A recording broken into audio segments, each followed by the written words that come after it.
कहता हूँ फिर आप 5 साल, अगले 5 साल कैद में हो जाओगे, पिंजरे में हो जाओगे, पिंजरे में जाके कोई बात नहीं कर पाओगे। इसलिए मौका है। तो कहता है उठ बांध कमर अब डरना क्या, जब आदमी हिम्मत करता है तो हर बिगड़ा काम संवरता है। लिहाजा मैंने देखा है। तो ये तो फिर जो कहते हैं वो करते नहीं है, ये वाकई सही बात है। क्योंकि आजकल जो लोग हैं, खासकर जो जवान तबका है, यंग जनरेशन है, वो बखूबी जानते हैं। पहले तो हम बोला करते हैं हमारा बाबा इसके साथ था, हमारा अंकल इसके साथ था, आप भी इसके साथ रहो। तो मगर आज वैसी बात नहीं है। आज चलिए जी, साउथ कश्मीर अनंतनाग, ये वो अनंतनाग जहां पर पोलिंग शरह बहुत कम रहा करती थी, लेकिन आखिर 10 साल के बाद एक बार फिर से असेंबली चुनाव इस समय चल रहे हैं। और आज की अगर बात करें तो पहले फेज में वोटिंग जारी है। क्या कुछ है अनंतनाग में और क्या कुछ है बिजबिहाड़ा में, और आम लोगों से ज़्यादा कोई बता नहीं सकता। हमारे साथ बिजबिहाड़ा में जिस तरीके से इस समय वोटिंग जारी है, और बिल्कुल हम बिजबिहाड़ा के मेन टाउन में मौजूद हैं जहां पर इस समय वोटिंग जारी है, और बात करेंगे आम लोगों से कि आखिर किस तरीके से देखते हैं वो साउथ कश्मीर में जिस तरीके से वोटिंग है। और इस बार लोगों का जोश जिस तरीके से कैंपेन में देखने को मिला, जहां पीडीपी, नेशनल कॉन्फ्रेंस, बीजेपी के नेता मैदान में हैं, और टक्कर जिस तरीके से बताई जा रही है कि पीडीपी और नेशनल कॉन्फ्रेंस के दरमियान है। और इनसे ही जानेंगे। सबसे पहले बहुत बहुत शुक्रिया टाइम देने के लिए। अस्सलाम वालेकुम, आपका भी शुक्रिया, आपने मेरे को कहने का मौका दिया है। तो आप मुझे बोलिए क्या बोलना है। मुझे बताइएगा, जिस तरीके से साउथ कश्मीर की बात करेंगे, सही बात है। आज लोग जो है वोट डालने के लिए आ रहे हैं, किस तरीके से देखते हैं? क्या वाकई में जिस तरीके से दावा किया जा रहा है कि बदलाव है, लोग वोट डालना चाहते हैं, क्या देखते हैं? सब लोग बखूबी वाकिफ है, उनको मालूम है कि क्या कुछ करना है क्या नहीं करना है। क्योंकि पिछले 10-12 साल जो हमारे ऊपर बीते हैं, गुजरे हैं, तो लोग बखूबी वाकिफ है इस चीज़ से कि हमें क्या करना है। चलो खुदा का शुक्र है, और गवर्नमेंट का भी हम शुक्रिया अदा करते हैं कि वो लोग आज मौका दिए हैं फिर से वोट डालने का और अपने अच्छे से अच्छे नुमाइंदे को चुनने का। तो इसके लिए मैं शुक्रिया करता हूँ और खुश भी हूँ। तो दूसरी जानिब मैं ये कहता हूँ कि ये जो हमारे पॉलिटिकल लीडर्स है, ये जो हमारे मैदान में आए हैं, मतलब इलेक्शन के मैदान में आए हैं, तो उनको ये बात जहन में और समझ जानी चाहिए कि आफ्टर ऑल जो लोग हैं, लोग पावरफुल है, लोगों के पास ताकत है। कल इन लोगों से फिर मिलना है, तो हमारे को इस वोटिंग के बाद किस तरीके से चलना है, क्या कुछ करना है।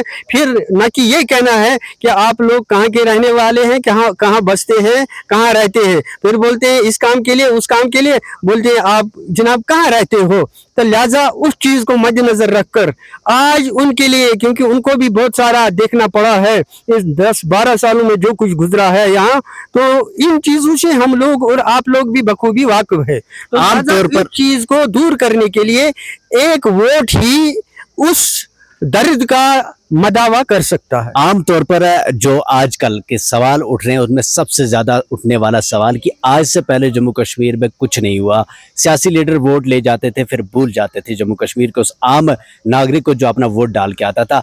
आपने भी अपना वोट इससे पहले डाला, क्या वाकई में आपको लगता है कि इससे पहले लोग जो लीडर मैदान में वो भूल जाते थे? वाकई मैं ये बात कहूँगा, तो मैंने MA पॉलिटिकल साइंस किया था, तो 10-15 साल से मैं वोट डाल के आया हूँ। 10 साल 15 साल से पहले भी मैंने 96 में जब मावा जी यहाँ इलेक्शन लड़ी थी, मैं उन दिनों से वोट डालता आया हूँ, उन दिनों भी मैंने वोट डाला है। फिर उसके बाद ये 10 साल, फिर जो 5 साल उन्होंने हुकूमत की, इसके बाद ये 15 साल हो गए। तो इन 15 सालों में मैंने देखा है।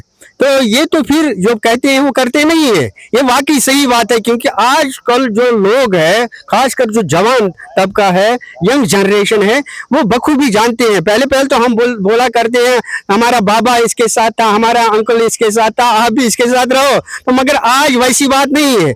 आज उन लोगों को पता चलेगा वाकई अगर उन्होंने काम किया होगा तो लोग उसका जवाब देंगे, अगर नहीं किया होगा तो उसका भी जवाब देंगे। तो कल जब रिजल्ट आ जाएगा उनको समझ आ जाएगा कि हमने इन लोगों को किस बोतल में उतारा है, आज वो किस बोतल से हमको निकाल रहे हैं। ये बताइएगा, आज पहला फेज है साउथ कश्मीर का, इसके बाद सेकंड फेज आने वाला है, थर्ड फेज आने वाला सही है। बात जम्मू है। कश्मीर की आवाम आपको देख रही है, क्या मैसेज देंगे? मैं कहता हूँ ये मौके ज्यादा नहीं आते हैं। 5 साल में अगर आज का वोट पाल नहीं, कास्ट नहीं हो जाएगा, याद रखना, मैं उन लोगों से ये कहता हूँ फिर आप 5 साल, अगले 5 साल कैद में हो जाओगे, पिंजरे में हो जाओगे, पिंजरे में जाके कोई बात नहीं कर पाओगे।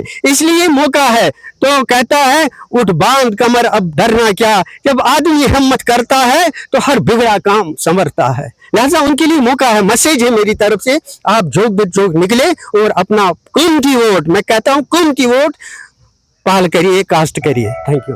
बिल्कुल अपना कीमती वोट जो है वो कास्ट करिएगा। जिस तरीके से इनका मानना है कि करीबन 10 साल के बाद जब चुनाव हुए तो नौजवानों के लिए एक मौका है। अगले 5 साल अपने और अपना लीडर किसको चुनते हैं आप, ये 5 साल आपके पास मौका है। लेकिन ऐसा ना हो कि अगले 5 साल आप फिर से कैद हो जाओ और फिर आपको पछतावे के बिना और कुछ ना मिले। लेकिन फिलहाल साउथ कश्मीर में वोटिंग जारी है और इसके बाद दूसरा फेज होगा और उसके बाद तीसरा फेज। लेकिन फिलहाल जिस तरीके से लोगों की उम्मीदें हैं, जिस तरीके से इनकी उम्मीदें हैं कि पिछले सालों से हम काफ़ी ज़्यादा पछतावे में हैं कि कुछ हुआ नहीं, लेकिन अब बदलाव चाहते हैं। लेकिन लोग ही फैसला करेंगे बदलाव के बाद कौन आएगा लोगों के ऊपर और किसके सर सजेगा ताज, ये 8 अक्टूबर को पता चलेगा। लेकिन फिलहाल लोगों से ये खास बातचीत। अब तमाम लोगों का हमारे साथ जुड़े रहने के लिए बहुत बहुत शुक्रिया।